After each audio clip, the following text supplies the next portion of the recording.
everyone! This is Rachel with Moonlight Library. It's kind of late for my this is January, and I'm talking about my December wrap-up. Yay! But I had to do like my stats and my favorite books of the year and my reading journal. And I was like, this can't be compromised. You can't stop me. You know what I mean? Here we are, finally, doing my December wrap-up. I was going to say TBR. Wow. But at the end, I'm going to talk about my January TBR and what I'm doing a little bit, you know.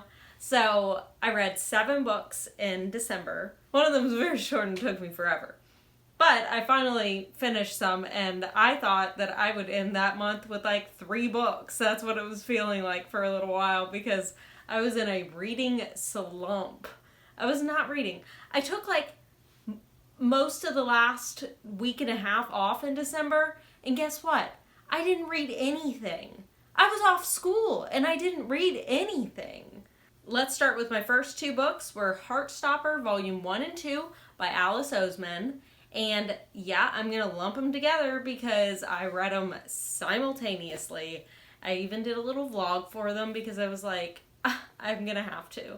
They were so cute. And I am in love with Nick and Charlie, the main characters.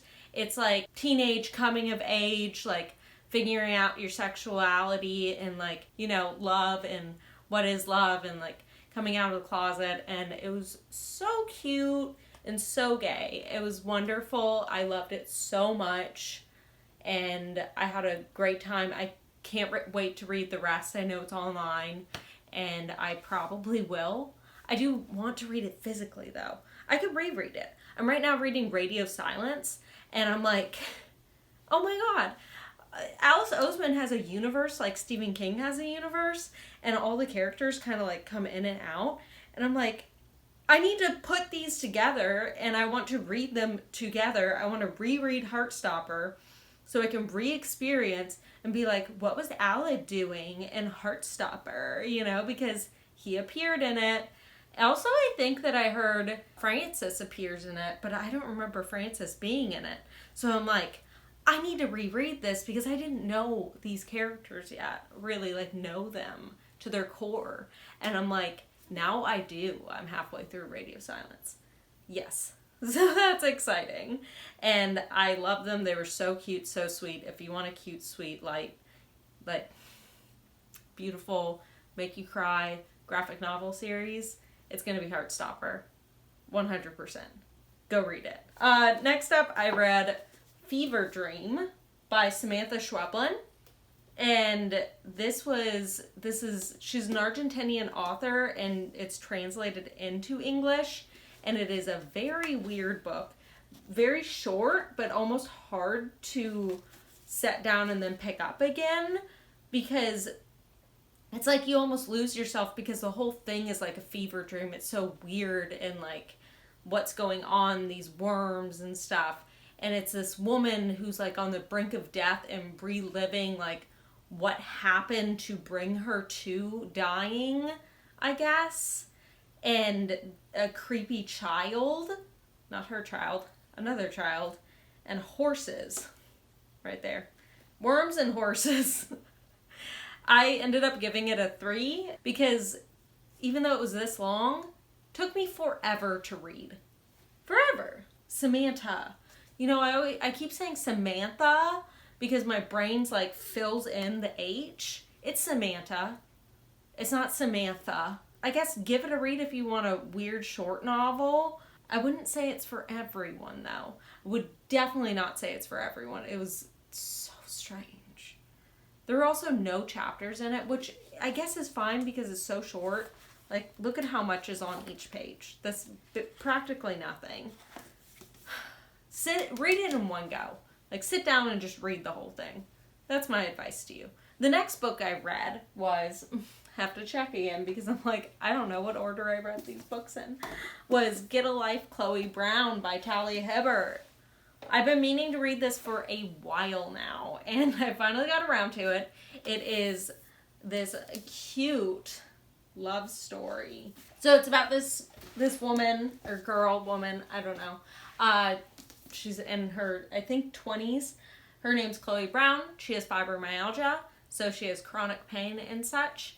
And she has just been obviously having a bad time. And she decides, wait a second, let me try and get the best out of life that I can. And I'm going to make myself a list to experience the world and experience what I can do with my life. She has a wonderful job. She works with computers with like making websites and stuff. And so she's like fulfilled in her career, but not fulfilled in her actual like personal life. She has these sisters and they're wonderful and a family, but she doesn't have a love life. She doesn't really have friends. She has none of these things. And she wants to make a list. And she ends up, Superintendent Red is going to end up helping her with completing her list. And it gets very steamy, very saucy, very, whoa. It goes there. And I was like, it was really nice to read this romance. This does remind me that I do enjoy a good romance. And I would recommend to anyone who wants a little spicy romance in their life. Oh, I gave that a 5. This was a pretty good reading month for me, I think. So my next book was Dash and Lily's Book of Dares by Rachel Cohn and David Levithan. This takes place around Christmas and like the days leading up to Christmas. It is a young adult contemporary, I guess. This girl, Lily, ends up putting this journal into a bookstore. Netflix just made a show about this, and this is why I read the book, because I was like, it's so freaking cute. I saw the show, and I was like, I have to read it now.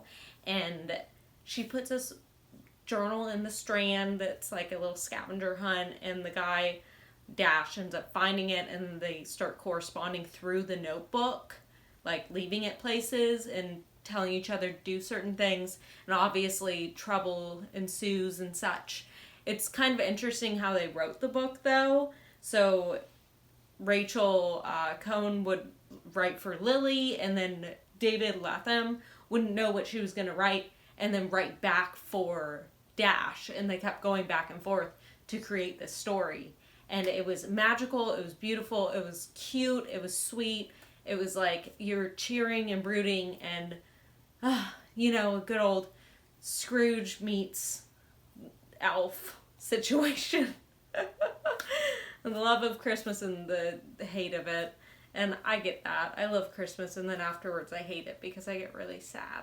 So that was nice to read. Next, I read Turn of the Screw by Henry James. And this was, I don't know how much I can speak on this one, and I'm not quite sure why I read it when I did.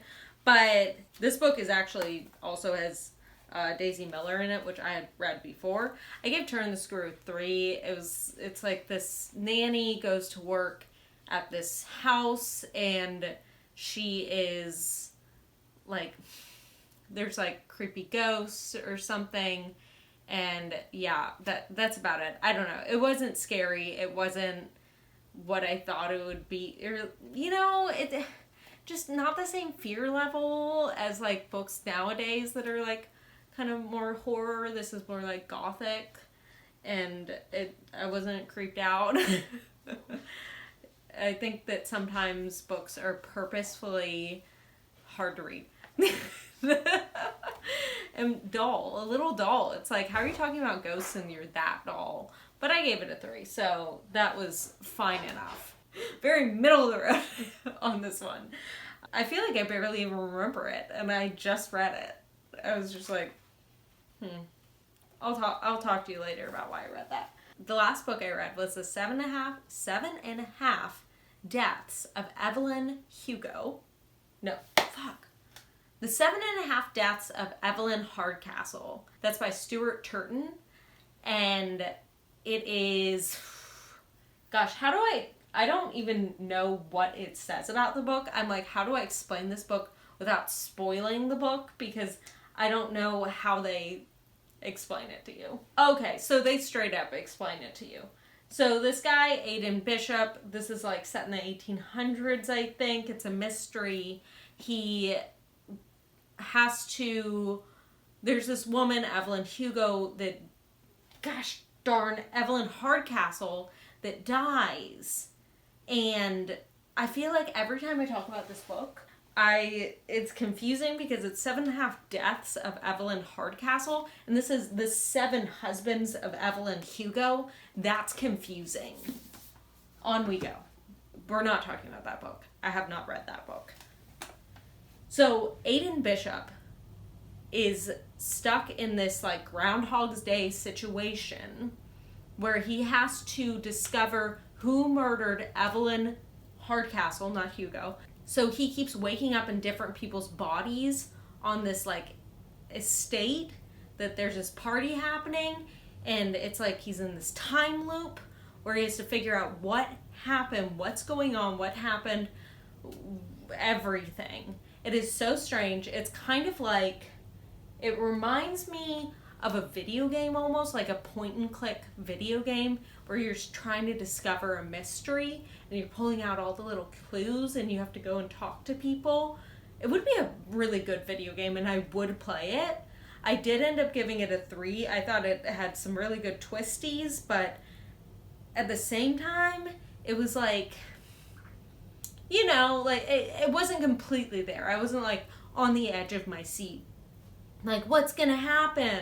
I was more like, oh, okay. I think that in the end it will be forgettable though. I think that probably a year down the line I'll be like, I read that book? Like, I'm already like, you read that book? Did you? Do I believe myself? No, I did. I did read that book. Yeah, so here we are sitting here like, I read that book? Oh. So those are the 7 books I read. So let's go to my January TBR. And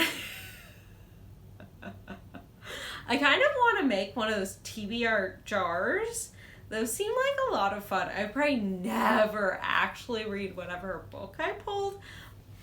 So my thing this year, a new thing this year, is that I would like to read, this shelf is my unread shelf. This is a whole thing of books that I have not read. There are a lot of books there. I have more books that I haven't read. But I want to try and dwindle these down. Like, start actually reading books I own instead of, like, I read a lot of books from a library. I bought them for a reason. So I've decided that I'm going to do some typical yet secret TBRs where I'm going to not tell you... Sorry. I'm going to just, like, do a certain thing and then vlog the process. So I hope that at the end of this month, I'm going to upload a video. This is why I'm saying it. I'm going to upload a video of the first one I do. Hopefully I don't give myself too crazy of a prompt and too many books. I mean, it's not a crazy prompt, but you'll see. It's a pretty easy one the first go around, and then we'll figure out what else I want to do. And maybe you can give me suggestions of weird ways to read all of these random books that could be interesting. Yeah. Okay. That's it.